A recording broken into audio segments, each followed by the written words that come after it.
Mesdames et messieurs, bonjour, ravi de vous retrouver pour cette nouvelle édition de votre programme quotidien Midi au Caire en ce jeudi le 18 janvier 2024. Sans plus tarder, commençons cette édition.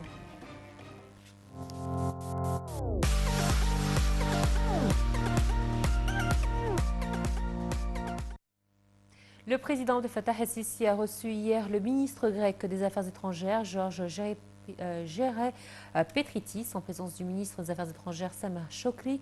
La réunion a abordé les tensions régionales. Le ministre grec a souligné la volonté de son pays de renforcer la coopération entre les deux pays et ce, dans tous les domaines. Voici les détails. Selon le porte-parole officiel de la présidence de la République, le ministre grec des Affaires étrangères a transmis les salutations du Premier ministre grec au président el-Sisi. Le ministre grec a souligné la volonté de son pays de renforcer la coopération avec l'Égypte dans tous les domaines, ce que Monsieur le Président a apprécié, soulignant l'importance des relations stratégiques avec la Grèce et saluant la coopération entre les deux parties sur diverses questions, que ce soit au niveau bilatéral ou à travers le mécanisme tripartite, incluant aussi Chypre. Le porte-parole a ajouté que la réunion a abordé les tensions régionales. Dans ce contexte, le président el-Sisi a mis en garde contre le danger de l'escalade militaire dans la région sur plusieurs fronts, soulignant la nécessité de désamorcer la tension actuelle à travers un cessez-le-feu immédiat à Gaza et l'accès de l'aide humanitaire à la population palestinienne. Le chef de l'État a affirmé que l'Égypte continuera à déployer tous les efforts possibles pour soutenir la population de Gaza. Pour sa part, le ministre grec des Affaires étrangères a souligné que la crise actuelle réaffirme l'importance cruciale de l'Égypte en tant que pilier indispensable de la stabilité au Moyen-Orient. Il a également été convenu de la nécessité de parvenir rapidement à un règlement juste et global de la question palestinienne, qui est la question centrale dans la région, et la voie pour y instaurer la paix, la sécurité et la stabilité.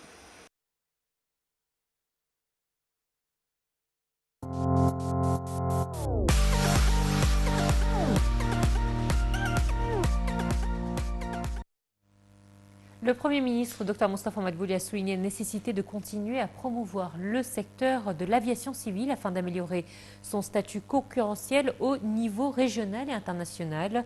Il s'agit également d'y poursuivre le développement global en s'appuyant notamment sur les études méthodologiques de classe mondiale pour développer, moderniser et augmenter l'efficacité de la performance du travail.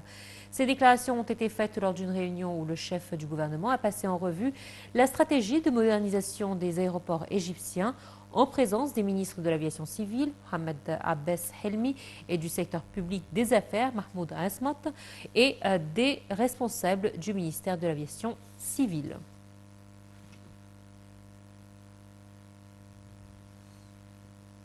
La ministre de la Solidarité sociale, Mme Nevin Kobej, a reçu la coordinatrice de la réponse humanitaire et de la reconstruction à Gaza. L'entretien portait sur les conditions humanitaires catastrophiques dans la bande de Gaza et les efforts du Croissant Rouge égyptien pour acheminer l'aide humanitaire vers l'enclave. Selon la ministre, l'État égyptien a la plus grande contribution dans les aides humanitaires fournies à Gaza.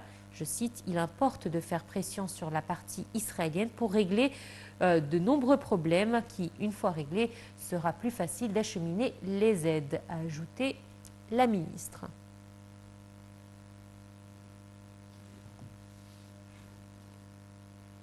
Le Moufti d'Égypte et chef du secrétariat général des institutions de la fatwa dans le monde, Shawqi Alem, a salué les efforts politiques égyptiens pionniers menés par le président de Fatah el-Sisi pour fournir tout soutien et toute assistance au peuple palestinien frère et défendre ses droits légitimes à établir son État indépendant avec Al-Quds pour capitale, Quds ou Jérusalem. Alem a également apprécié les efforts pionniers déployés par la direction politique en faveur de l'acheminement de convois et d'aide humanitaire et de secours au peuple palestinien, ainsi que son rejet à l'égard du déplacement forcé et à la liquidation de la cause palestinienne.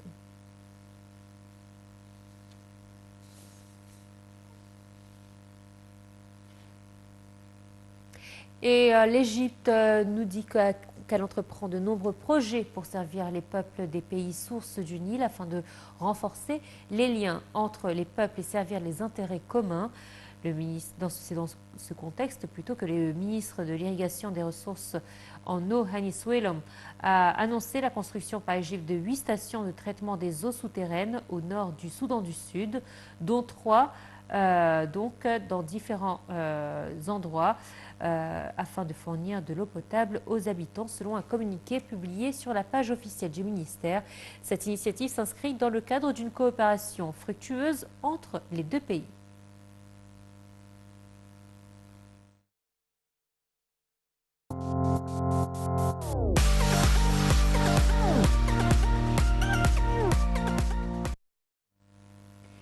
Et le ministre des Finances, Mohamed Maït, a souligné la nécessité de renforcer la coopération multilatérale pour combler les lacunes résultant des tensions géopolitiques. Il a jugé impératif de formuler les mesures financières les plus résilientes et appropriées qui répondent aux circonstances mondiales exceptionnelles affectant les conditions économiques internes des pays en développement. Maït a affirmé que l'Égypte déployait de grands efforts pour contenir ces chocs et limiter leurs effets autant que possible.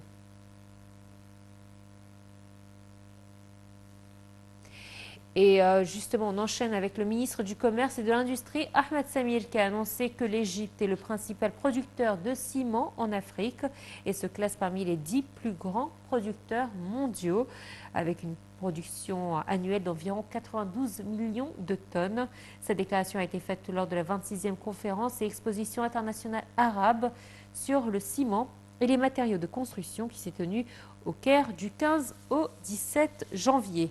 Le ministre du Commerce et de l'Industrie a souligné l'importance du secteur du ciment, déclarant qu'il est essentiel pour répondre aux besoins en infrastructures et aux projets urbains en Égypte.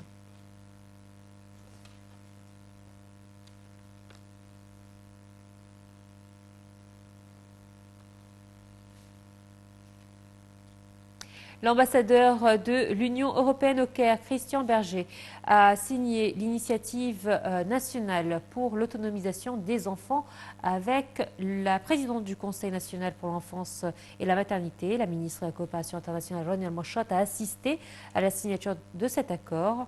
L'initiative encourage la protection des droits de l'enfant à travers l'éducation, la sensibilisation et la participation sociale en mettant l'accent sur l'amélioration du niveau des assistants sociaux et des enseignants à l'école et des responsables des autres structures d'accueil des enfants.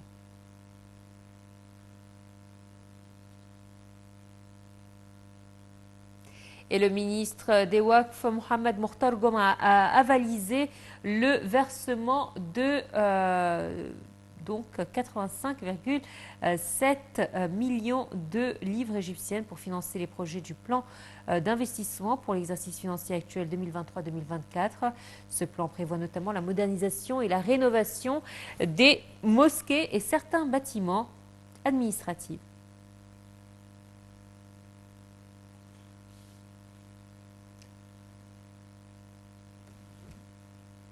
Et on s'intéresse au tourisme à présent. On va voir les dernières actualités du monde touristique avec Hadia Osman et Shri Vosela.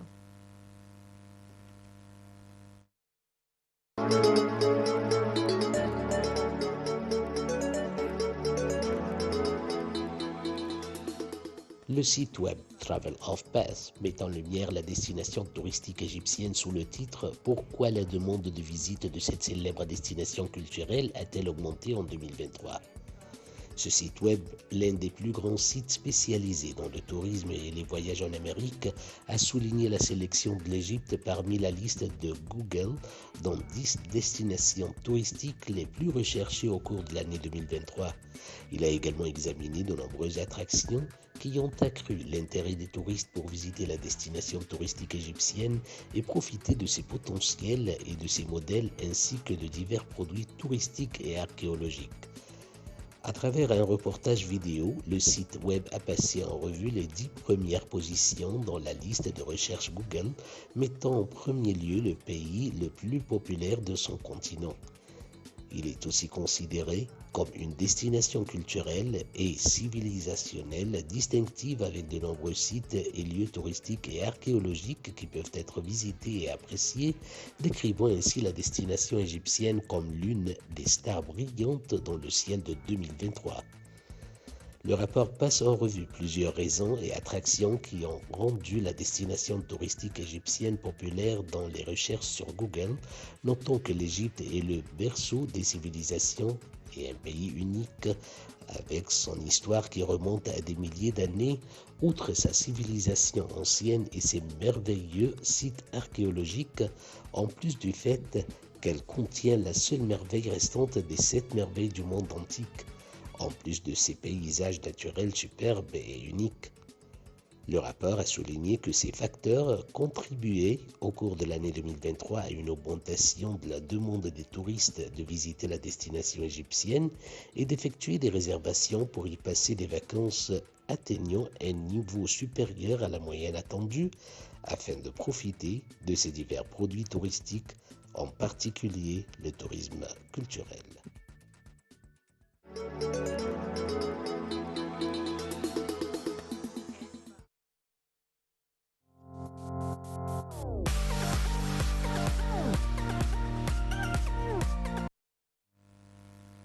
Et après le tourisme, on s'intéresse au sport avec la CAN qui se joue actuellement en Côte d'Ivoire pour sa 34e édition. L'Égypte n'a pas vraiment brillé dimanche dernier face au Mozambique. Le match a été conclu par un nul. Aujourd'hui, donc, c'est une autre affiche, l'Égypte et le Ghana qui s'affrontent ce soir lors de cette deuxième journée de la CAN 2024. Après des entrées compliquées, les deux cadors doivent l'emporter pour se rassurer dans cette Coupe d'Afrique des Nations 2024. Nous le savons, le Ghana non plus n'a pas brillé face au Cap-Vert puisque le Ghana a été battu par le Cap-Vert. Donc aujourd'hui, c'est vraiment un match crucial pour l'un et pour l'autre. Voici les détails. Un choc sous tension entre l'Égypte et le Ghana lors de la deuxième journée de la CAN 2024. L'Égypte, finaliste malheureux il y a 2 ans, battu par le Sénégal, a évité le pire contre le Mozambique pour son entrée en lice. Mené 2-1, les coéquipiers de Mohamed Salah ont égalisé dans le temps additionnel sur pénalty. L'Égypte a évité la catastrophe en arrachant le nul de partout à la 96e minute contre le modeste Mozambique. Menés 2-1, les Pharaons, détenteurs du record de titres dans la CAN, ont égalisé grâce à un pénalty transformé par la star de Liverpool après avoir pourtant mené 1-0 dès la 2e minute. De leur côté, les Ghanéens ont été battus par le Cap-Vert 1-0. En cas de défaite contre les Pharaons, ils pourraient être éliminés. Après des entrées compliquées, les deux cadors doivent l'emporter pour se rassurer dans cette Coupe d'Afrique des Nations 2024.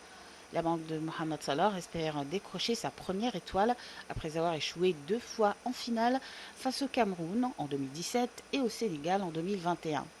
Après une entrée mitigée, le Nigeria affrontera ce soir le pays hôte, la Côte d'Ivoire, dans le choc du groupe A, avec déjà la survie en jeu pour les hommes du sélectionneur portugais José Peseiro.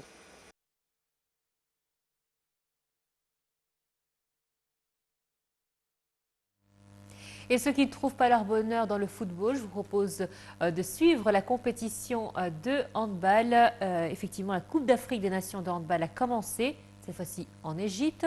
Et l'Égypte donc accueille la 26e Coupe d'Afrique des Nations senior hommes du 17 au 27 janvier. Elle comprend 16 équipes, dont 5 pays arabes. Lors du match d'ouverture, l'Égypte a battu la Guinée 33-15, donc l'équipe nationale brille plus en handball qu'au football. L'équipe nationale a effectivement remporté le titre de la dernière édition de la Coupe d'Afrique des Nations de handball.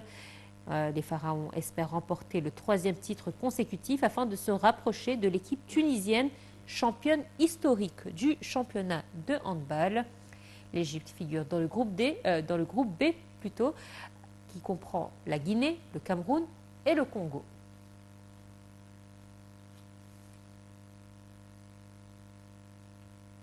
Et voilà, donc tout de suite, nous allons enchaîner avec les nouvelles en bref. L'Égypte a reçu des demandes d'un montant de plus de 6 milliards de dollars de la part d'investisseurs internationaux, notamment du Golfe, dans des projets d'énergie renouvelable. On apprend également que l'Égypte envisage d'augmenter la capacité d'accueil de l'aéroport du Caire à 30 millions de passagers par an.